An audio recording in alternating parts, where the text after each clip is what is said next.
Good morning, or good afternoon, and good evening for someone. Good afternoon. Good afternoon to Joy, Apichatpong Weerasethakul. My name is Andrea Lissoni. I am very pleased to be with all of you and with Joy in particular on this occasion of Earth Day. So we were asked to have a dialogue on cities, current conditions, how do we live this very specific time, and what does it mean to be distant and be connected. So I have the impression that the dialogue that we are about to have is actually a tradition. We ended up having a long distance dialogue, very scattered throughout time, and then meeting once a year or every second year and having a moment of beautiful silence rather than intense conversation. So that's maybe the way we can begin with. No, thank you. It's great to see you, Andre. We haven't met for not that long actually, no? Yeah. But yeah, but it's always a pleasure, and I think this is a great moment to catch up. Yeah, we met in Rotterdam in January, at the end of January, actually, just before the film festival in Rotterdam. And we had a large window in our back with water. Whilst now I see somehow we share the same landscape. Where are you? I'm in Chiang Mai, the north of Thailand. Is at home. Oh, okay. Trapped like everyone else. Yeah. Yeah. And on my side, I have this beautiful green, somehow tropical background, and it's true. I'm in London. It's as you know, sometimes in London you can have the privilege of having a backyard garden. So there is a sort of beautiful greenish jungle in my back, and there are birds, and it's silent and gives me so much rest in this unresting period, in which indeed I'm locked as well, and I can't be where I should be in principle. I'm supposed to be in Munich, and particularly in this moment in an office at the Haus der Kunst, but it's definitely not safe for me and for everyone there. This is one of the main points also, how you can become someone carrying something you're not sure about, and then can be turning out being dangerous to be there. Yeah. Well, suddenly everything changed, everyone's plan, and everything slowed down. And time also seemed to slow down. Yeah. When I was suggested to have a dialogue with you, I started thinking that going deeply to the personal, and sometimes shamelessly the personal, actually we started our long-term dialogue through an exchange of letters and a project we made from Italy to Thailand. And the project was a little very, let's say, intimate book that I have here with me. It's called Curator, and it's something I always considered the DNA or the code of a big project you made, a big multi-screen installation you made called Primitive more than 10 years ago, that was connected to the film Uncle Bon Me. I mention it because it begins with a letter. There are a series of letters, but I mention it also for another reason, that when thinking about your work, I happened often to think about water and the presence of water and rivers and how water is crucial. But actually, on the cover of this book, there is a fire. And you, in the last exchange we had, not related to this conversation, you were telling me about fires. Well, I'm fascinated by natural things, water and fire, and especially in that project, I was working with these group of teenagers in the village that is very dry, and very hot at that area. So agriculture is quite tough and depends so much on weather. So, there's spending time together, and I was really aware about, the importance of fire, of water, of sunlight, and all these elements that, importance to their livelihood.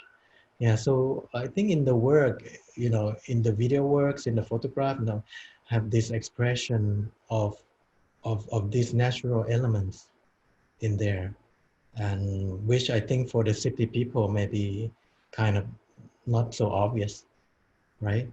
So, and since that project, I've been working, in different areas, but I'm still very conscious about these elements, and also the idea of illumination, the idea of shadows, yeah, and how it had different meanings, subtext. Yeah. The reason why I was mentioning the fire is that when we had our last exchange,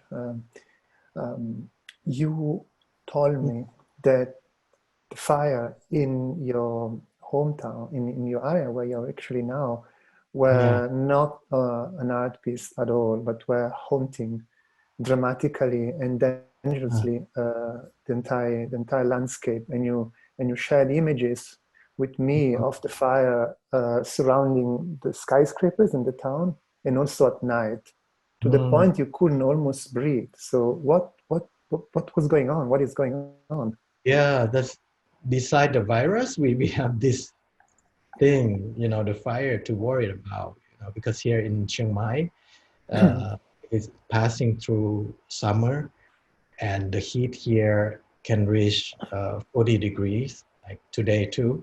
And like every year, there's this forest fire, but this year is the most extreme in this region. And because of the previous fires, the government forbid burning of any kind until the end of April.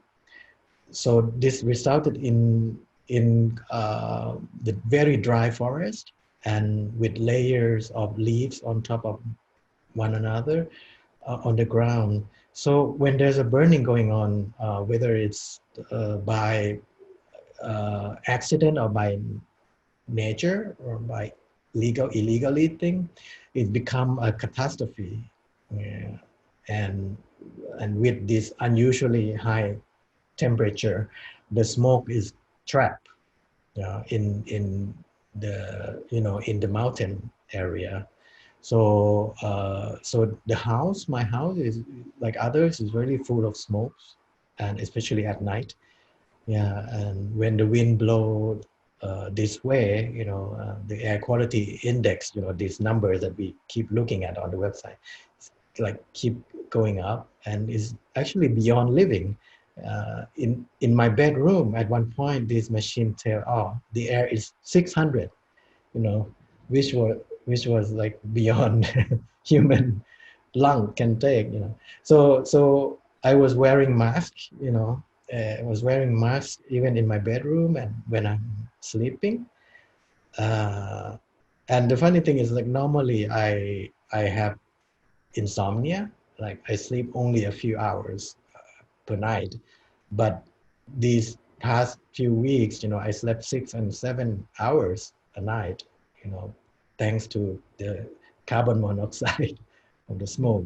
Yeah, but now it's pretty going away, and I'm really glad to to survive it, and now grateful for the better air. Even this, the machine still read like 100, 150, is considered unhealthy, but it's better than 500 or 600, right? So that kind of create this awareness, no, when you're locked in at home, this awareness of the weather or the wind and how it affects you. Yeah, and normally in this season it's supposed to rain, and I kind of really waiting for the rain, and you know, when the wind come, and I was really alert, you know. Yeah. Yeah, that's that. Thank you for sharing with so much carefulness the environment you are living into. For someone living in the West, this seems to me once again the central, let's say, statement about the current times. This feeling of different time zones. You are now speaking about rain, and the last time I read about someone wishing rain was on the newspapers in London, the guardians of the public parks last week, Easter, uh, literally thinking about rain dances to prevent people spreading over the parks on Sunday, which was actually a beautiful day, and therefore uh, somehow working on this mental conditioning of we can still be all together outside, which is indeed absolutely non-recommended and dangerous.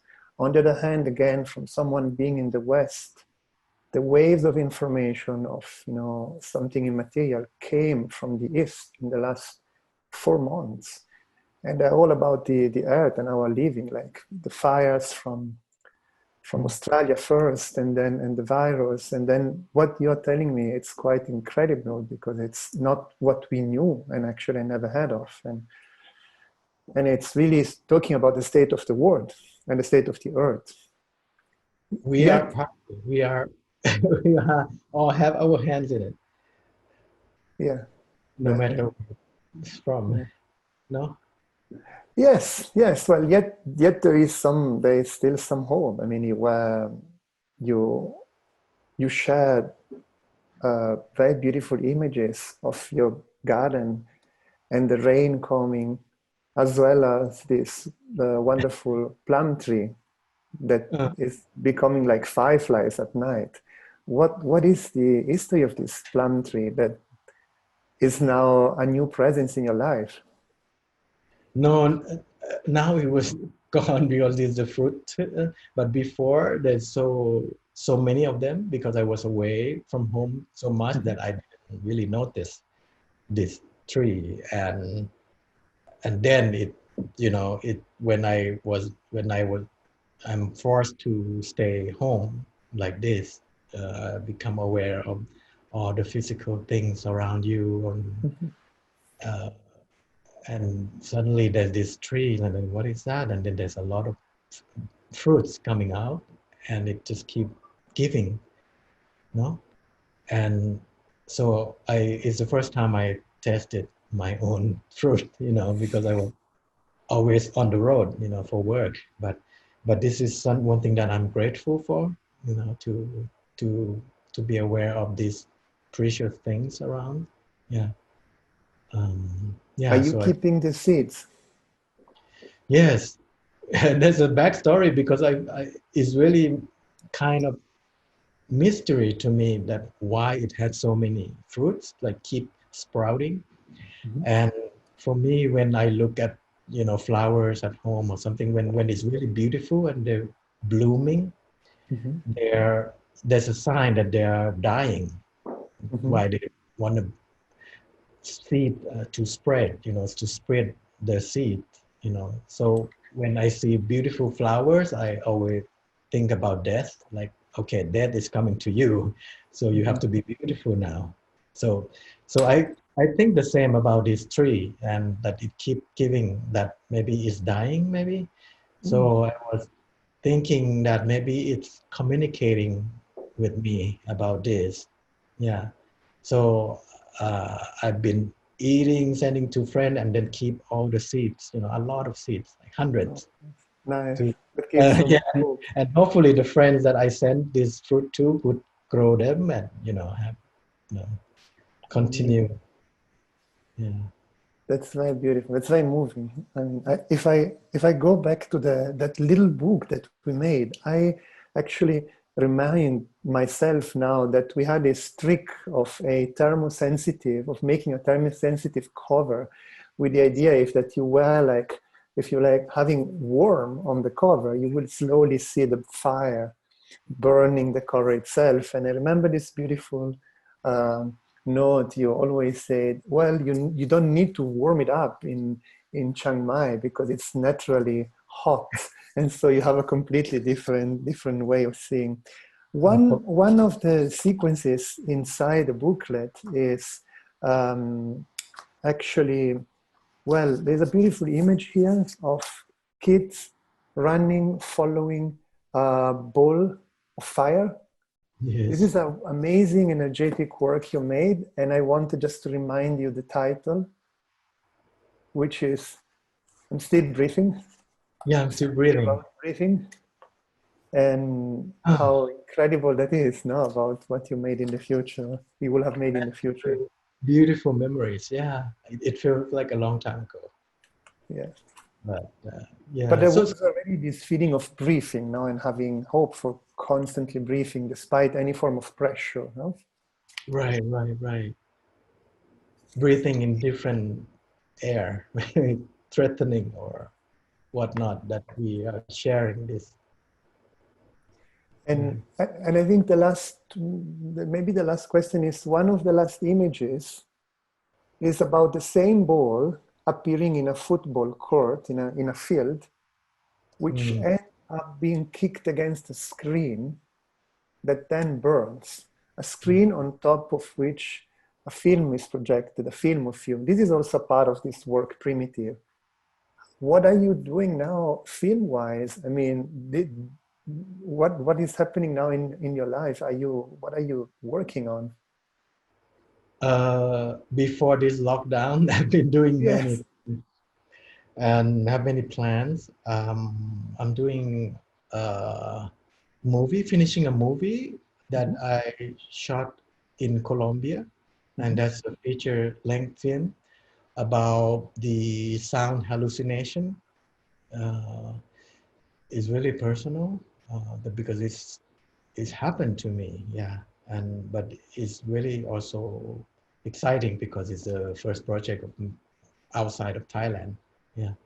Uh, and then I'm creating shorts and artworks, continuing my interest in shadows and fire, the source of different sorts of lights, yeah, and one performance about sleep, you know, or the lack of it, yeah.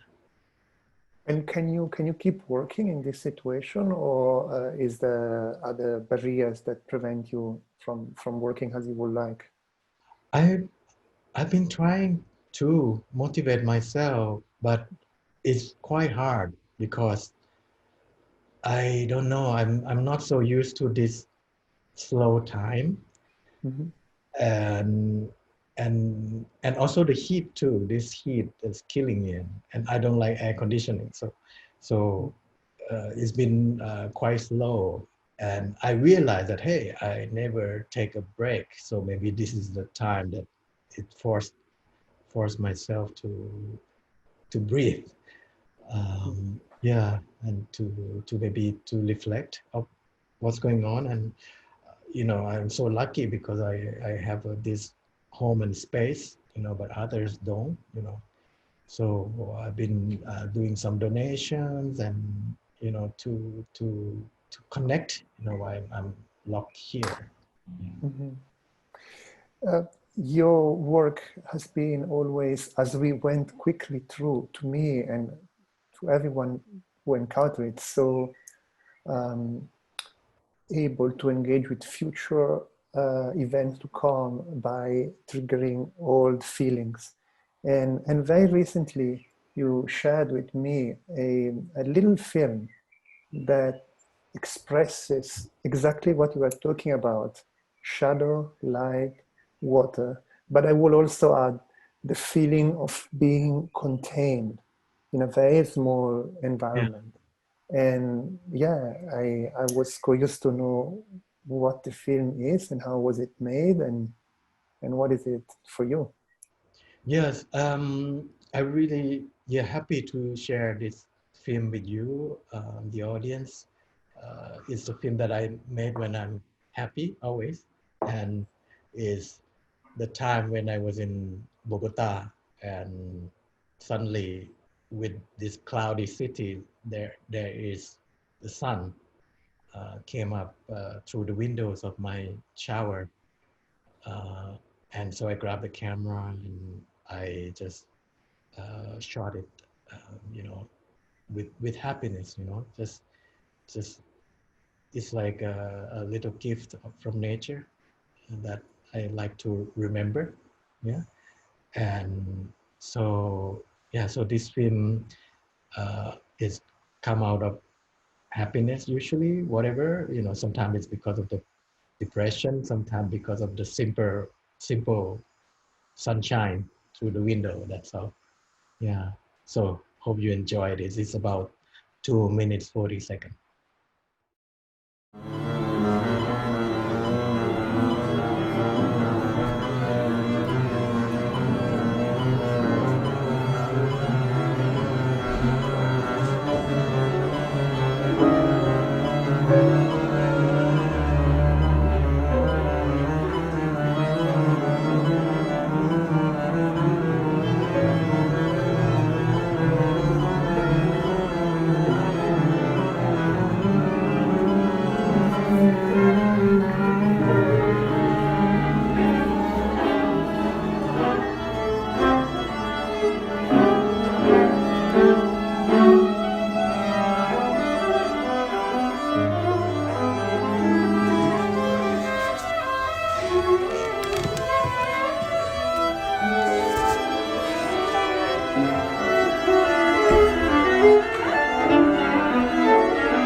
Well, what a beautiful image to finish with. And this journey within words and within rooms with Yeah, joy, Apichatpong Weerasethakul. So thank you, thank you, thank you very much. And I hope we all are going to celebrate the earth in different engaged and visionary manners throughout the next eras, I would say. Thank you yes, so much. thank you. And I hope for you too, you know, that we all have our own gifts that maybe if you just notice is really close by. Okay. Thank you so much. Thank you. Thank you.